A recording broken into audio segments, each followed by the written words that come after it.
I'm Kristen Grippo. I'm the Community Engagement Director for Berkshire Art Center, formerly IS 183 Art School of the Berkshires. And I'd like to welcome you to this virtual artist talk with Suzi Banks Baum. And I just want to tell you a little bit about our school and our programs. Most of you probably know. Berkshire Art Center is a nonprofit community art school with locations in Stockbridge and Pittsfield, Massachusetts.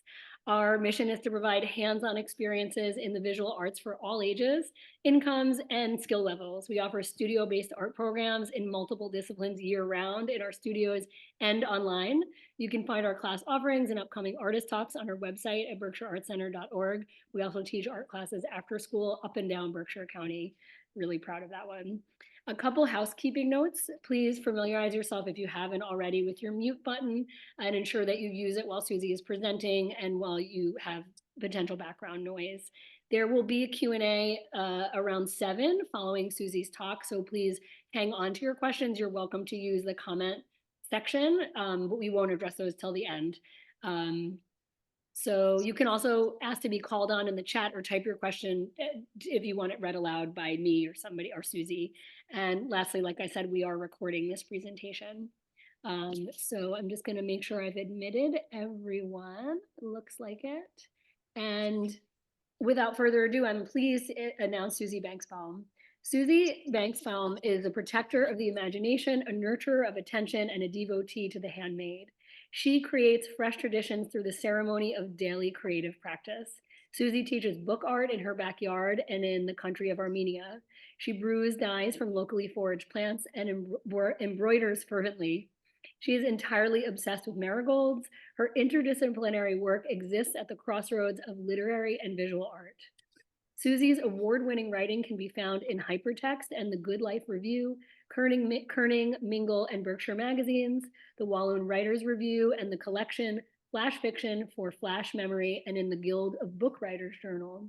Her mixed media work is included in Collage Your Life by Melanie Lewinsky. Suzi's signature teaching style, inspired by her mentor, Paulus Berenson, has been called a feast for creative flourishing. Raised in the Upper Peninsula of Michigan, Suzi lives in the Berkshires of Western Massachusetts. Find her offerings and work at suzibanksbaum.com. And without further ado, it is my privilege and pleasure to introduce Suzi. Thanks, take it away. Thank you, Kristen. But I wanted to say one note about there are more artist talks already on the Berkshire Arts Center's YouTube, which I've been watching over the last couple of weeks as I'm preparing. So it's a sweet resource and something that I didn't realize was there, honestly. So there you go.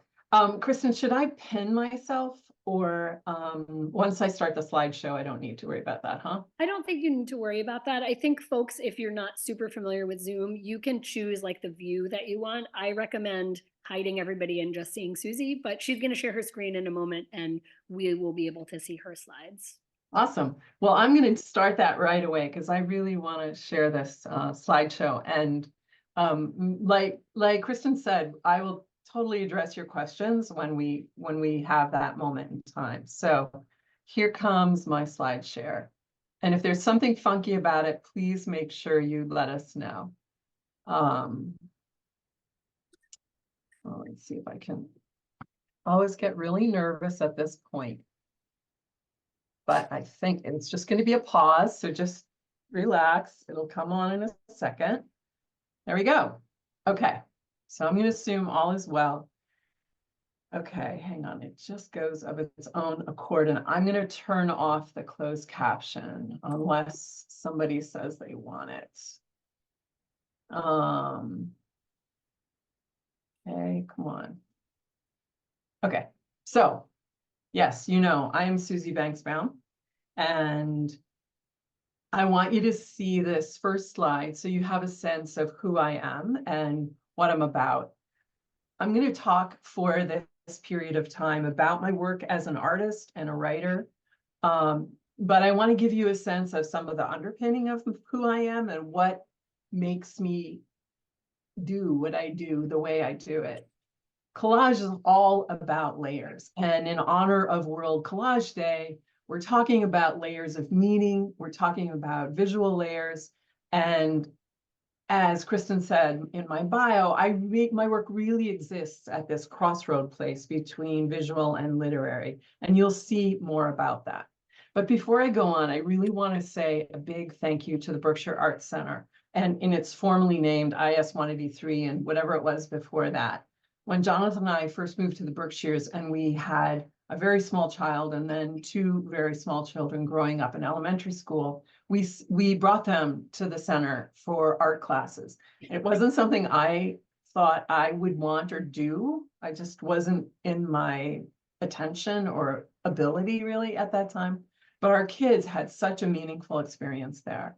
And Jonathan was on the board for a long time.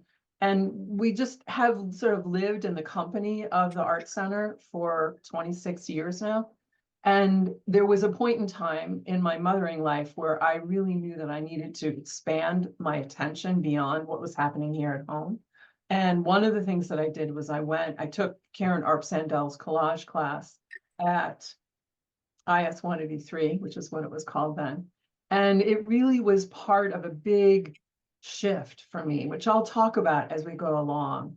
But I have had some remarkable teachers at the center: Ulrike Granis, MC Giroux, Debbie Pendel, Janet Ellsbach, and of course, Karen. So it's really a sweet thing for me to get to speak in the context of World Collage Day for Berkshire Arts Center. So I just want to say that right off. So I want to explain to you the strip collage that's right on the right-hand side of your screen. I made it in 2011 while we were on vacation. And you can see cut up, there's an image of Gloria Steinem interplaced with a vintage, very trim, coiffed woman. And then there's this rock climber sort of spanning their arms and the space in those strips. And that really is, for me, an expression of who I am as a woman, as a human in time. I was born in the very late 50s. And Kristen, can you just check the mute on? Thanks. Gloria Steinem was, during the 60s, I was too little, but in the 70s, when I was really coming of age, she was a very iconic figure for young women. Title IX happened when I was in high school. The dress code changed. I could wear pants. I couldn't wear jeans. I couldn't wear things with rivets, but it was very tangible, the changes that feminism and women's rights were bringing into the world in my little small town world. And Gloria has continued to be a true inspiration for me. But I was also under the influence of my mother and my aunts and my teachers, who were all much more like the woman in red with the lipstick. They were women of the 40s and 50s. And I feel like my life has been sort of spanning, just like that rock climber, like reaching between these time zones and sort of cobbling together or knitting together what my identity is and what fuels me as a woman in the world today. So one way you could say my artist statement goes is, as it says here in this little small collage on the side: handmade calling for nurturing women. That will make more sense to you in a moment. But before I go any further, I just want to make sure that you know that I'm speaking to you on the ancestral lands of the Stockbridge-Munsee tribe of the Mohican people. It just so happens that I grew up within 2 hours of where the Mohican people, this tribe, were relocated to during the colonial, or after the American Revolution. So in northern Wisconsin. And I find it's sort of an odd and interesting moment to recognize that I live in this place that they had to be removed from. So I am daily aware of the gift of living here in lands that are considered sacred. Much of my work is in relationship to the natural world. And this photograph that you see here is the Green River, which I was just in a few minutes ago. And that's a little floral offering. I make these compostable offerings of prayer and natural places. And that's one of the ways that I work. So a handmade approach to expressing womanhood. So I want you to know a little bit about where I'm from. I come from people who lived in flat places. And in the upper left-hand corner, you can see that's my grandmother, my dad's mother's family. There's my great-grandmother, my great-great and great-great grandmothers in that photograph, along with of course, my grandfathers and great uncles and all of that. They came from the northern United Kingdom and immigrated into Canada, and then down into what we now know as the United States, into northern Wisconsin and the Chicago area. Flat country. And on the right-hand side, you see me with, I'm wearing that fringed skirt, and that's my mom and my 3 younger sisters. And I had just spent a month with that grandmother, my grandma. She'd taken me horseback riding and playing cards in northern Wisconsin. And that little picture in the center there is the town where we grew up in the Upper Peninsula of Michigan. It's very flat. You could lie down in the middle of that street and no one would run over you because they could see you for a long distance. There's like no hills. But this is really the vista of my soul. This is the coast of Lake Superior. Jonathan and I go back whenever we can, at least once a year. It's a beautiful, beautiful place to be from. There's a lot of natural history, important history, and also cultural history there. And I'm fortunate to come from there. So I learned from as a young child. On the left-hand side, you can see that's my kindergarten graduation. I went to a Lutheran school, and when you go to a parochial school, you learn all about how to play well with others. We put on church plays and pageants. We did a lot of memorization, and there was always church choir. So I was imbued from an early time in my life in expression as a group. And I became, my first career is as a professional actor. And the picture on the right is the last sort of show that I was in up at Shakespeare and Company for Wham Theater's 24-hour theater project. But that's really at the core of who I am. I play well with others, and I love to play well. I love to play. But my most important role in the world is as a mother. Jonathan and I have 2 children, Benjamin and Catherine. Benjamin was born in New York City, and Catherine was born up here in Sharon. You can see her tiny little self there. Downtown, and then Ben and his partner Zoe. And this time in my life of raising a family with Jonathan here in the Berkshires, I had left my theater career except for a few things that I've been able to do up here. And I really turned myself fully to being a mother. I did a lot of volunteer work. I got my yoga teacher certification and taught yoga. I taught gardening. But by the time Ben was 13 and Catherine was 10, I was having pretty significant emotional difficulties dealing with my own grief about my career being done. You know, I thought my career as an artist being done, and I just felt like I needed to finish some sentences. I needed to figure out like what was mine in the world, and so I turned to art in a way. And I took that class with Karen, as I described before. I took a writing class with a woman from Simon's Rock College, Jan Lowry, who introduced me to the International Women's Writing Guild. And I began to make some both time and sort of stake a claim for what felt like mine. Now, at this point, I want to honor my other teachers, my sort of long time and the people who have really endorsed me for who I am today. On the far left, you'll see my teacher, Paulus Berenson, who we met on a weekend at the Cape. And Paulus makes books like I do. And he worked for Martha Graham, as I did. I worked in her costume shop for a number of years. And in this moment, he's doing some Graham move, and we're talking about dance. But Paulus has been he's a part of my foundation. In the middle, you'll see my high school English teacher, Charles Diedick, who was a potato farmer in Rock, Michigan. And he started me keeping a journal when I was in high school. a daily writing in a spiral notebook, no judgment, no spelling errors, just write. And I pretty much haven't stopped. And I'm 65, so I have a lot of journals. But in this picture, Mr. Diedick is coming to visit me. I'm in Escanaba to do a reading and a workshop, and he brought me a tomato, which was his extraordinary gift from him.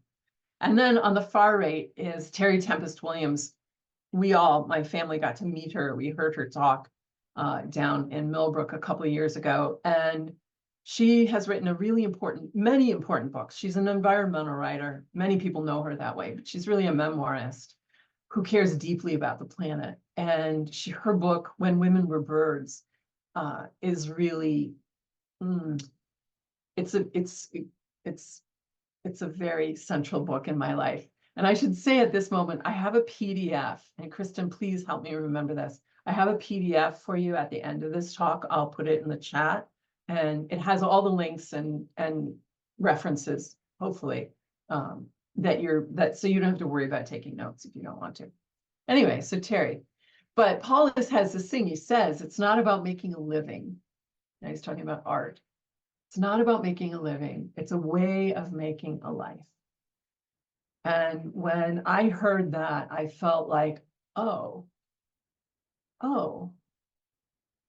something very deep in me shifted. And I found that I could begin to bring my motherhood, which was my everything, to the page. And so that really began my visual work, along with my literary work. So this here is a collage study for a larger piece that's hanging on the wall behind me. Karen and I were in Pujaru Prima's production of Rites of Passage. Kristen was too, actually, up in Pittsfield. And this is just a study for a collage that I did, distilling the experience of motherhood through creative acts. So when I say that my visual and my literary work really worked in tandem, it was very much related to the Berkshire Festival of Women Writers, which was produced by Simon's Rock, but by a whole web of women in the Berkshires. And lots of us produced events that people came to from far and wide. I was invited by Joanne Spees to be in this group of writers responding to Rockwell's Four Freedoms. And I responded with writing to his piece, Freedom from Fear, which if you looked at that painting closely, those paintings were created in response to the World War II, and to one of Rockwell's missions with those pieces was to sort of dig a deeper well for sort of patriotic feeling for the country and the country's mission in the world. And this painting of a mother and father tucking in their children, and the father is holding a newspaper with a horrible World War II headline. For years I'd looked at those paintings and felt sort of judgmental, like, oh, they were sort of just this very commercial art. But when you really look at them and you understand the underpinnings that Rockwell intended and the history of the time, it felt very important to bring that painting and my words together, not because of me, but because of my care and concern about motherhood and parenting and safety and children all over the world. So that was a very significant experience for me, as was this other thing that I did. I produced this evening called Out of the Mouths of Babes, an evening of mothers reading to others. And I did this for a number of years for the festival, where I had a group of 7 or 8 writers writing personal narrative work from inside motherhood. And we also would display and feature visual work by other women writers or women artists in the Berkshires. And it was a blast. It was a blast. It really let my theater self be active. I love showcasing other people's work. It was a really excellent experience. And a long time, somewhere about 7 years on into that time, Melanie Mowinski produced this show, the Paper Dress Show, up at Press in North Adams. And at the time, I was really devoted to this poem by Louise Erdrich. And the first bit of it goes like this. It's titled Advice to Myself.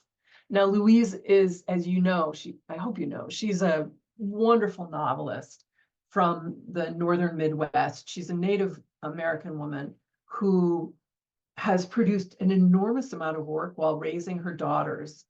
I think she has 3 or 4 daughters by herself. She and her partner have been divorced for a long time.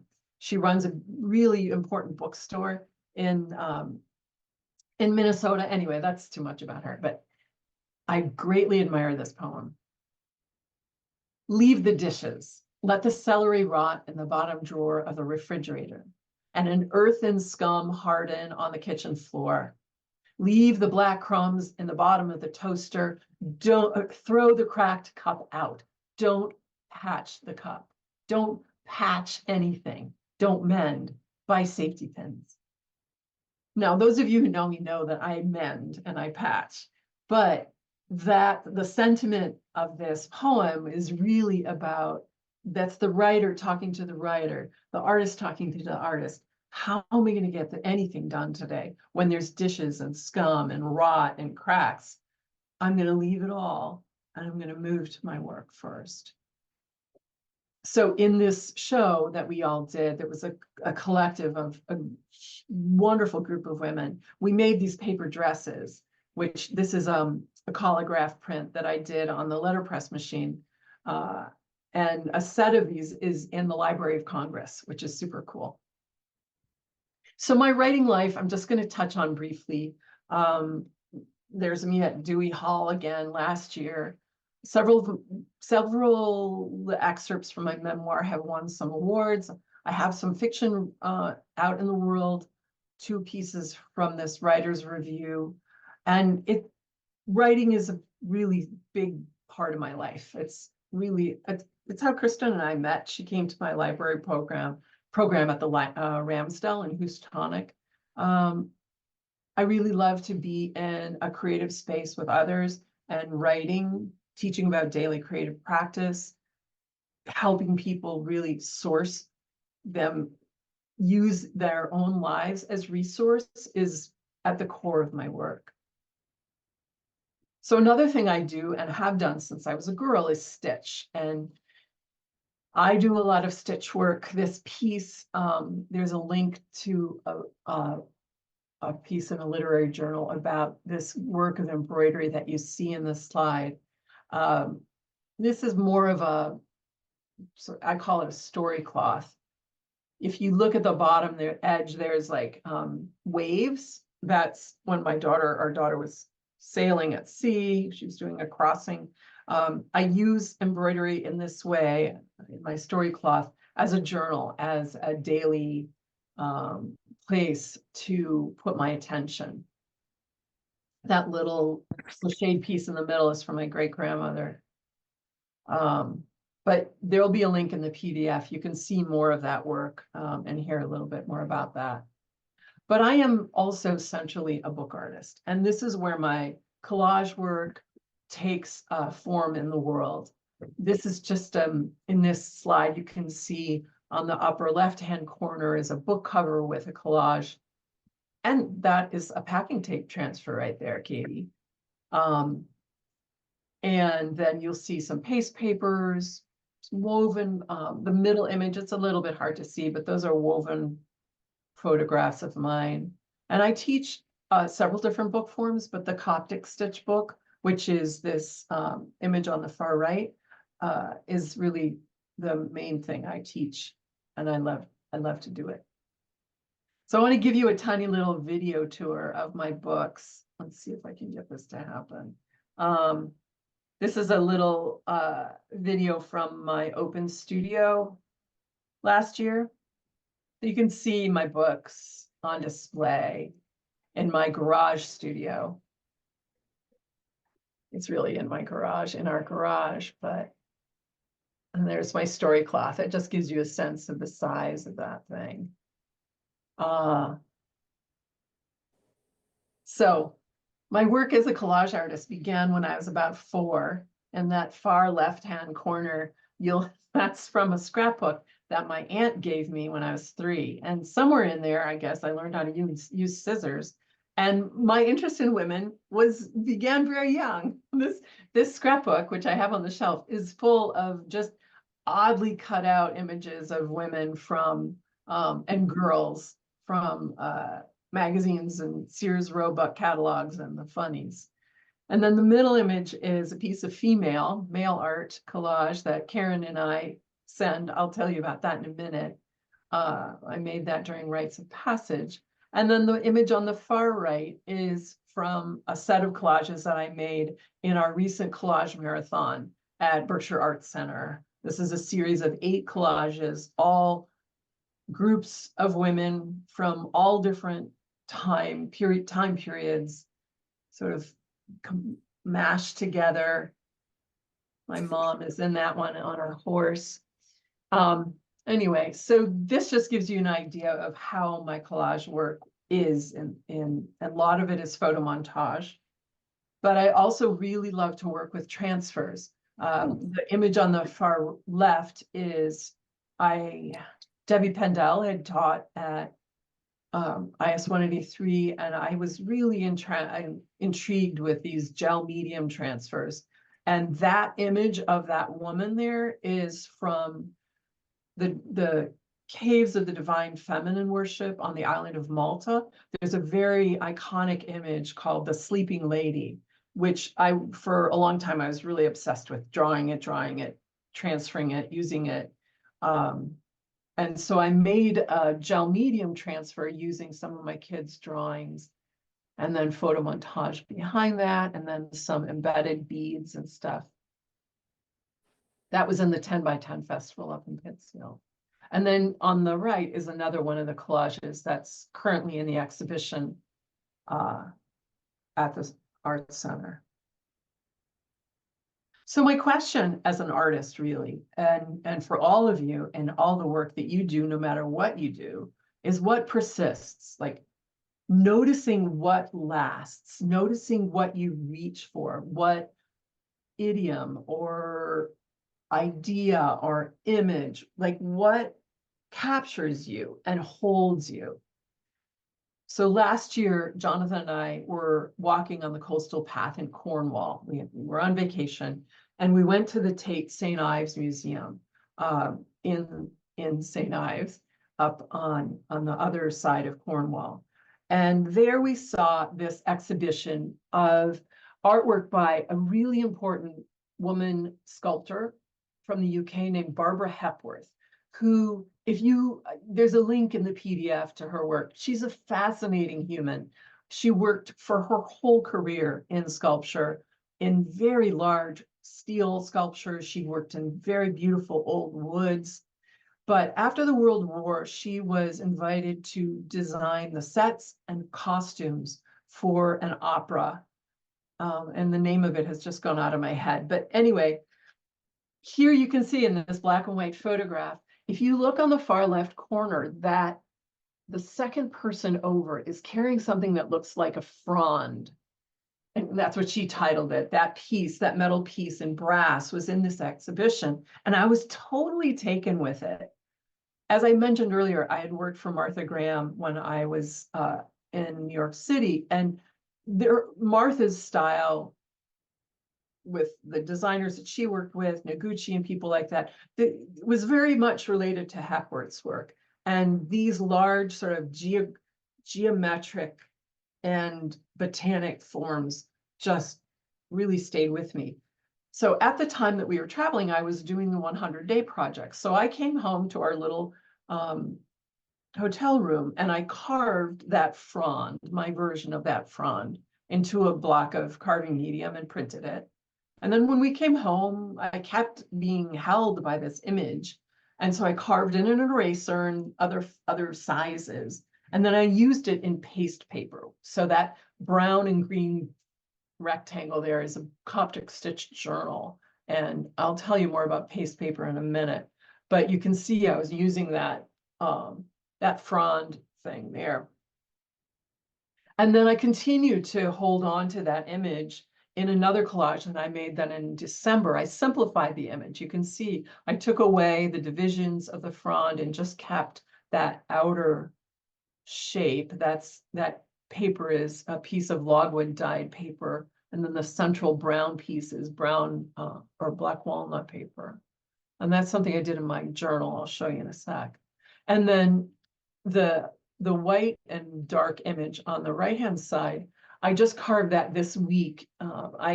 I'm very, very interested in printmaking. And for the 100-day project for this year and 2 years past, I have carved blocks. And in this one, I'm carving Tetra Paks, the thing like your chicken broth comes in. Those boxes are lined with metal, so you can flatten that and use it as a printing plate. You etch into it. So there you see that frond again. And here it is, the original collage in my journal. That's a journal spread. Which leads me to talk about journaling. So a daily practice in a journal is at the heart of everything I do. It's the heart, it's where I begin my day, and it is the heart of what I teach. So here on this tiny little bit of a journal page, I wrote down my dream. My friend Sue McMillan was in it. There's some odd little carved block of medium that I was playing with. And I do a lot of this found word poetry. Experiments requires ambitious plans. A stronger mix comes together for this stupendous art voyage out. Blessings at every struggle. I love doing those. It's a very fun thing to do. Here's another journal spread. Oh, and this has another, well, I guess I want you to see how it is that I am in the journal. You can see that I make a little list, some things to do. I have a quote from Thich Nhat Hanh. I read every day, so I reflect on that often in my journal. And then I do these, whatever I'm thinking about, if I'm watercoloring or sketching. Art is an endeavor, wholly beautiful and unbeautiful. Art is absolutely necessary to life. That's what that found word poem says. So daily creative practice, that's the thing. Creative practice does not mean you have to leave your life. And that was really a concerning issue for me when I started working, doing things that took me away from the daily life of my work as a mother. You know, I left my career in the theater because I really didn't see that, you know, being a parent and being in the theater could coexist, at least at that time. It was not such an easy thing to do. And my fear as I was sort of resurrecting my creative impulse was that you know, things would really have to change. And they did. Jonathan and I made some adjustments to the way we shared our time and all that. But really, you don't have to leave your life, you know, to pursue an artistic impulse. One way that I cultivate that is through the 100-day project I've mentioned.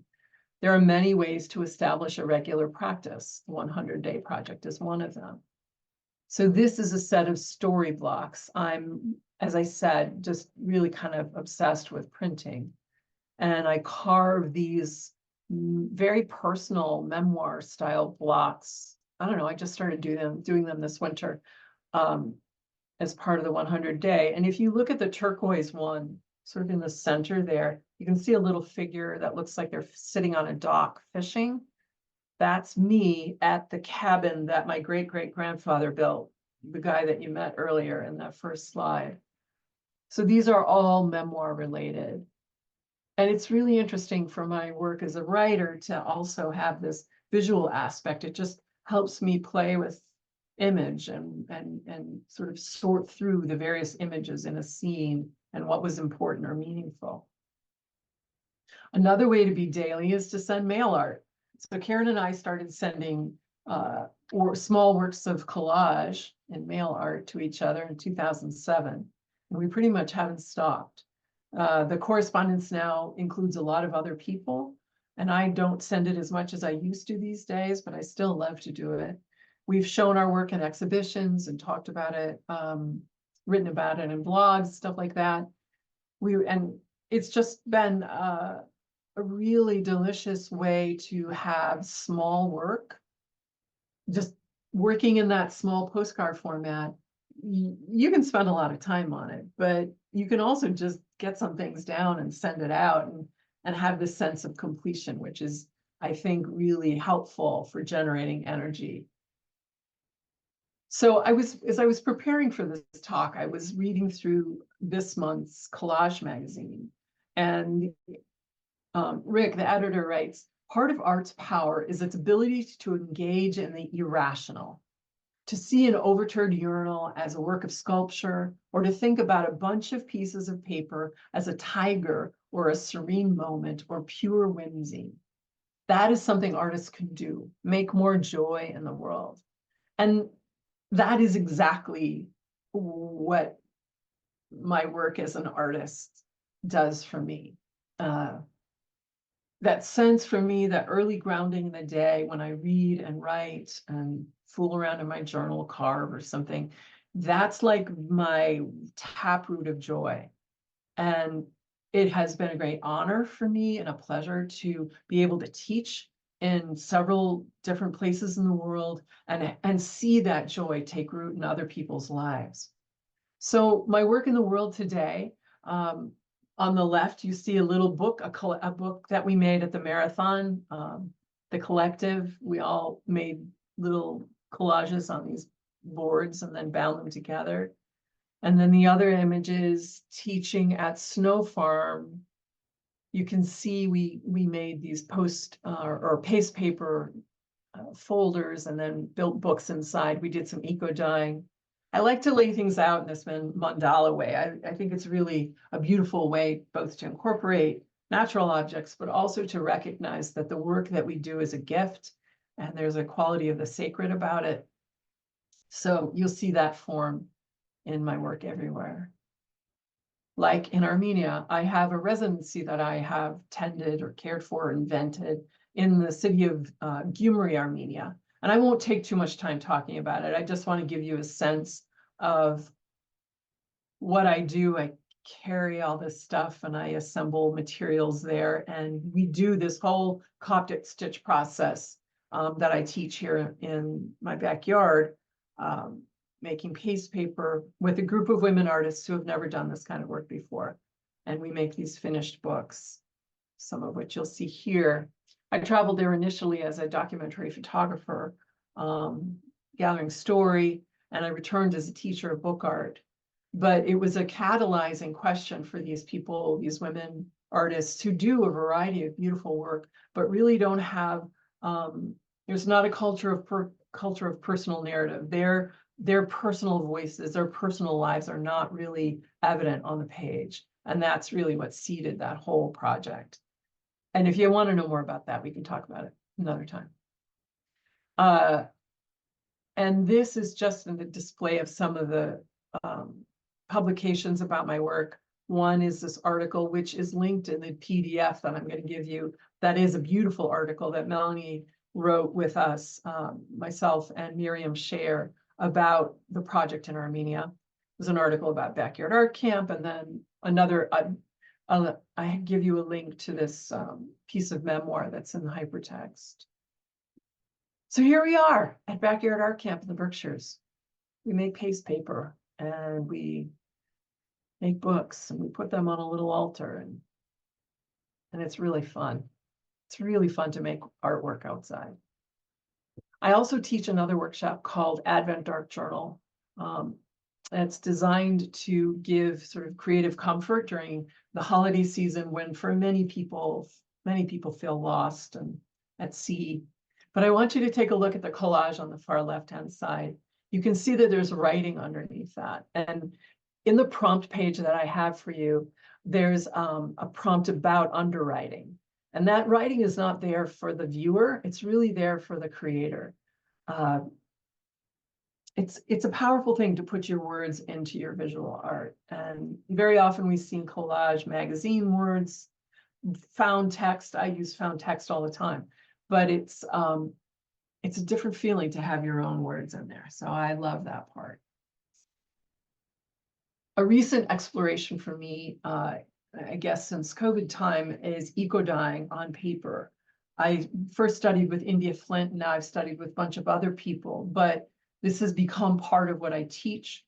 I'm a gardener also, so I love deriving dye from local materials. I just bottled up some daffodil ink today from that pot full of daffodils. It's a super interesting way to relate to the landscape and harvest mindfully. And so I do a lot of things outside, I guess. That's what's the point of this whole thing, is that I do, the first two images here are bundles that I simmer and dye. The paper inside gets permeated with the dye and also imprinted with the flower images. Jonathan and I work in a sugar shack in the late winter, and I'm a gardener, and I grow and make these mandala offerings whenever I can. Like I did here. This is one I made up when we were in Michigan last year. So that is the end of my slideshow. I'm gonna X out of this so I can look at you all.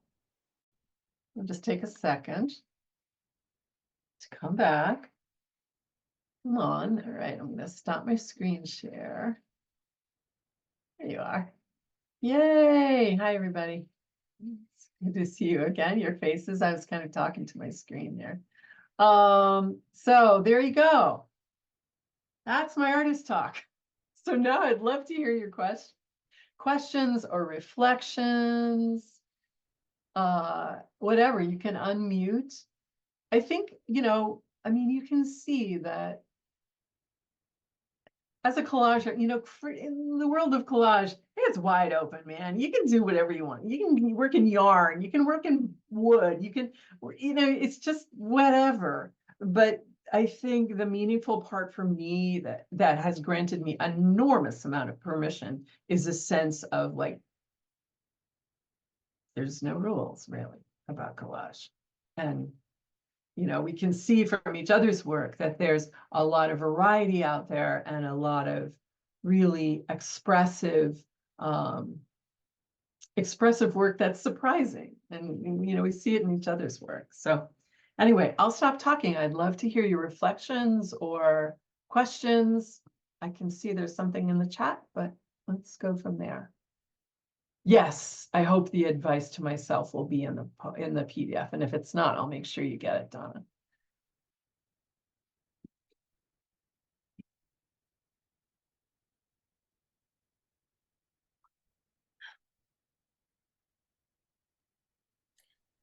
Suzi, this was lovely. Thank you so much. I'm wondering if you can speak to the collage marathon a bit. I know that you showed your work, and even though I was sitting like right next to you, I didn't really hear about how you found the pictures that you found and the text that you found. Oh, yeah. Oh, that's a great question. I didn't know what I was going to do when I got there. I brought, as you probably saw, I brought a whole bunch of stuff, and Karen and I we shared a table, and we spent a fair amount of time organizing our stuff.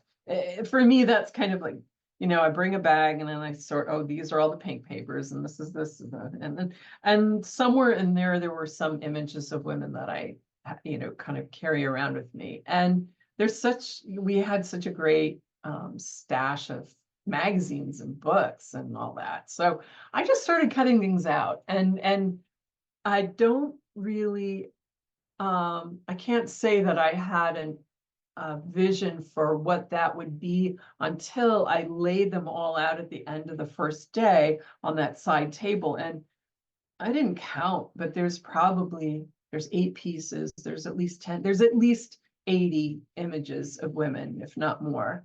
And once I laid them out and Kim was looking at them with me, kind of, first I ordered them in size order, tiny to big, and then they seemed to want to like group together. Now at the same time, we had been going through the books on the used book spot, and that old book from 1906 about women, motherhood, and that was it. Girlhood, womanhood, motherhood, as if that's all there is.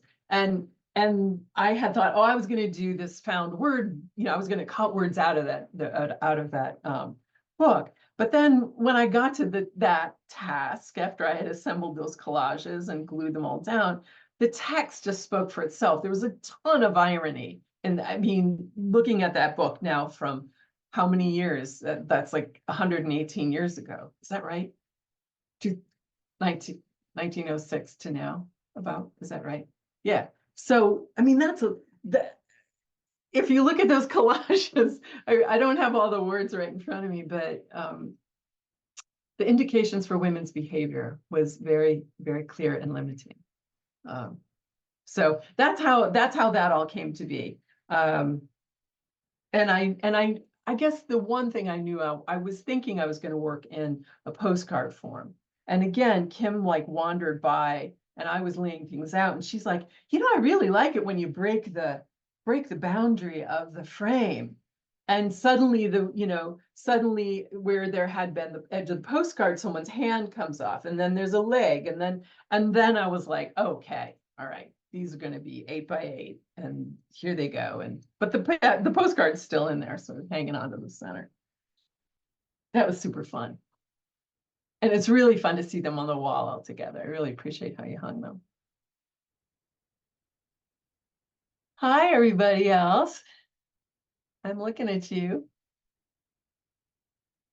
Suzi, Yes, I really liked what you said about art that you do as a gift, and there's something sacred about it.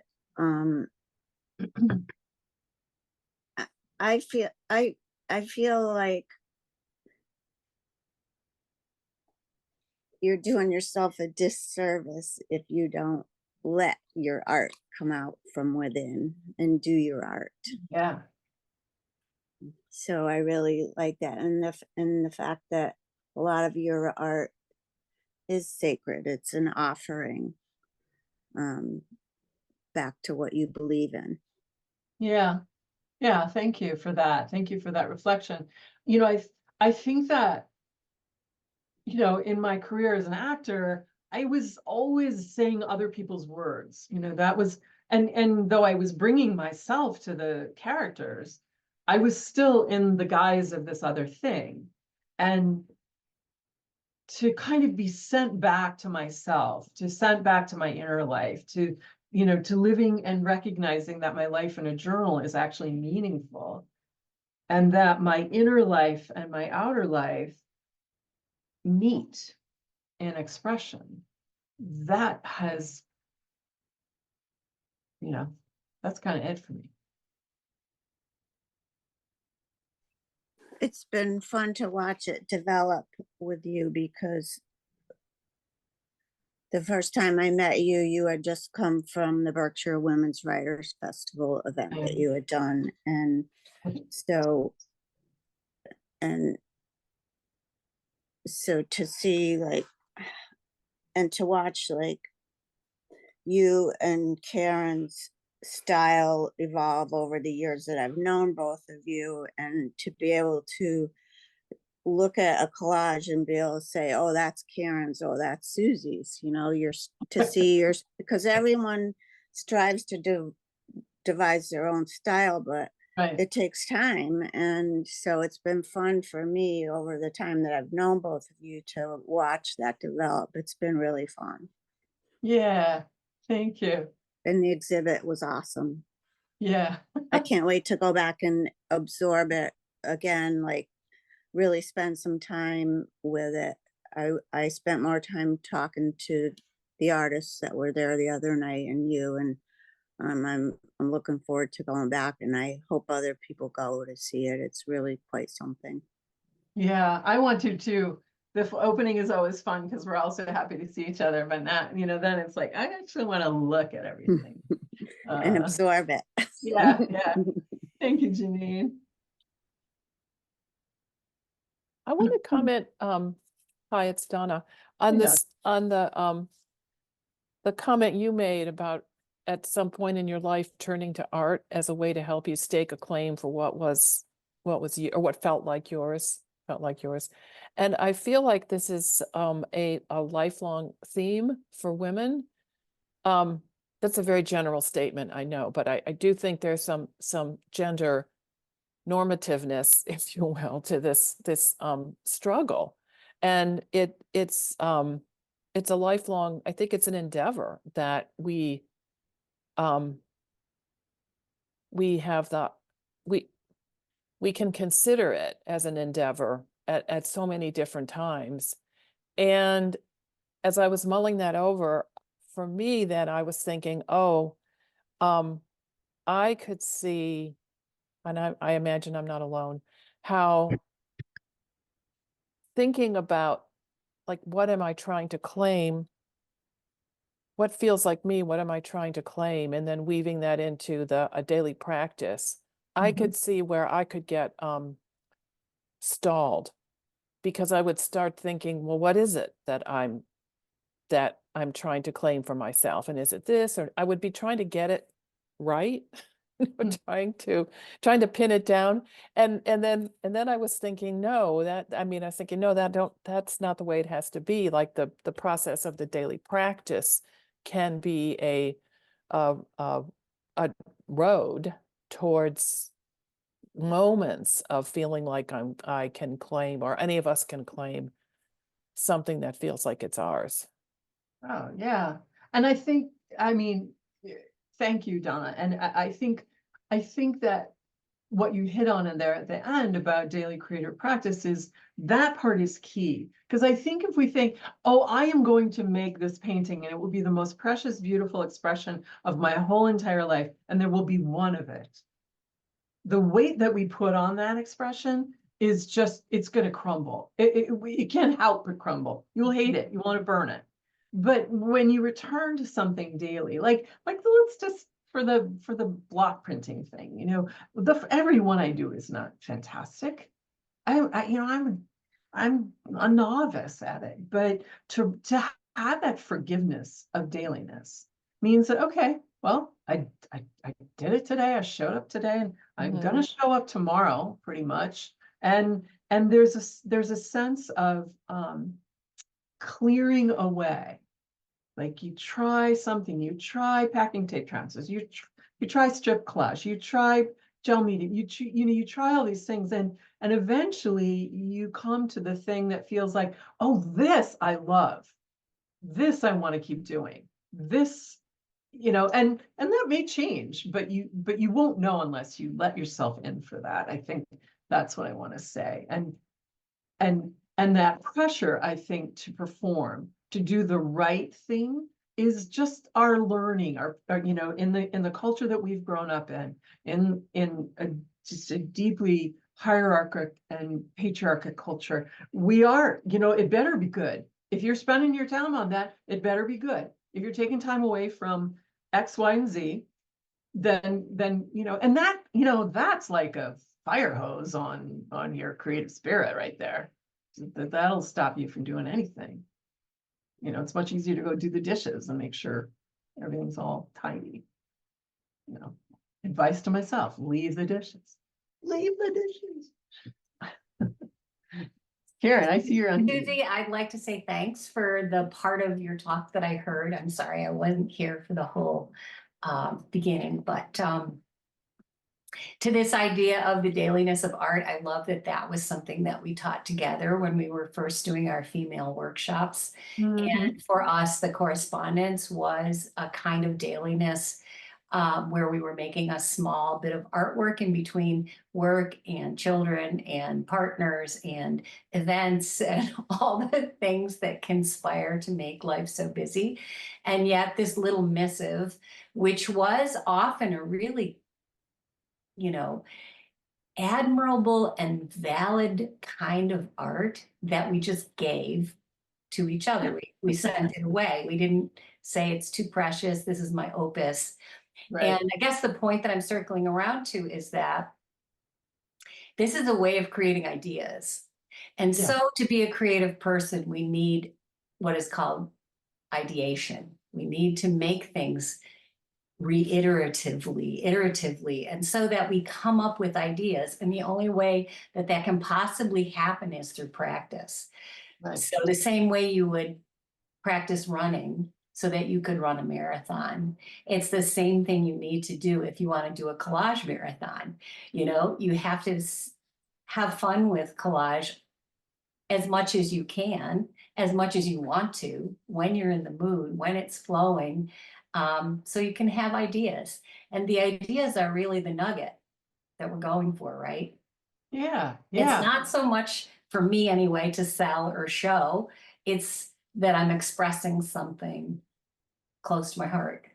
Right. Well, and I think if you look at our little book, the collective book that we all made, none of us did that with a whole lot of planning. No, it It was was very sort of- spontaneous. Yeah, it was very spontaneous. It was and this is something that I have said 100 times. I make my favorite collage when I'm cleaning up. I know, absolutely. It's the scraps. It's like, oh, that Yeah, last. the pressure is off. Yeah, yeah. It's And those cherished little pieces. yeah, yeah. And that's why that freedom for me of putting stuff in my journal. It's like in my journal. Yes.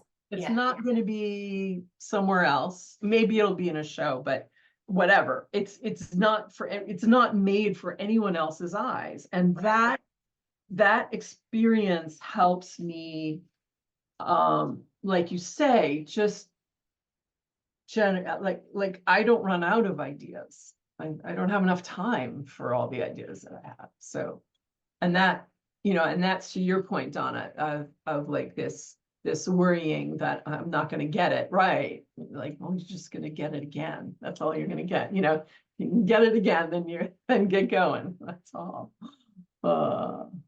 Yay. Thank you, Karen. My pleasure. Yay. Meg, did I see you gesticulating toward your mute button? I can't see your face very well.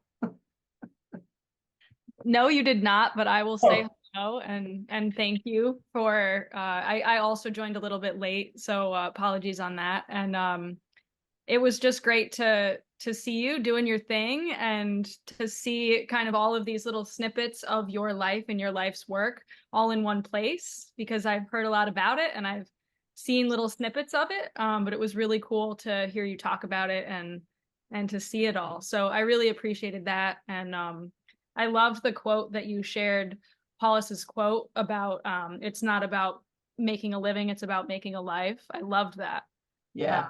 That was really amazing. I'm gonna think on that. It'll probably end up in my journal as well. Oh, goody. Yeah, you would have loved him. Yeah. There's a beautiful movie about his life called To Spring from the Hand. And he's in the you can see this, I think this is in one of the clips. He's paging through his journal, and his journals were exquisite. And the filmmaker's watching him, and he's paging through his journal. He's like, on this day, I didn't really have much to say, but there's a recipe for chocolate chip cookies. And, it's just like, it's like a life. It's something, yeah, whatever. Yeah, Okay. that's what it is, for sure. That's what it is. Yeah. And I just, before we go, Susie, I'm reminding you to share the PDF, please. Here Yeah. it comes. Let's see. I'm going to put it in the chat. Yeah, I think she can. So make sure you grab that before we end tonight. I'm as usual, like so inspired and could say a million things. Thank you. And yeah, I'll just put in, I think I'm inspired. I didn't do the dishes last night. And it was Friday, and I was like, oh, I don't have to be anywhere tomorrow. So I did leave them. And so I'm happy to hear that. And I'm interested to think about what I've been doing creatively since I was young. So seeing your collages from when you were 3 was very inspiring. So I'm sure, as most of us, I'm gonna do a deep dive in the most gentle way possible with myself and my creativity. But the question of what persists is really, really, I think it's an important reflection to sort of hold out there. Like, oh, I have been looking at woven baskets for la la la, or whatever it is. It's just an interesting thing. So thank you. So there's the PDF, you all. Yeah, I'll give everybody a few minutes to download that, and Otherwise, thank you, Suzi. It's been an absolute pleasure. And the recording of this, as she said, will be, you can access it on Berkshire Art Center's website and YouTube channel, which there's links to all that on her webpage. Has everybody gotten it? And, you know, perhaps we can find another way to share that after the fact. So it's 7:17, so I'm going to say thank you and have a good night. Thank you, everybody. It was great. Thank you so much. You're welcome. Thank you. Great to Thanks for coming, gather. everyone. Bye-bye. Bye.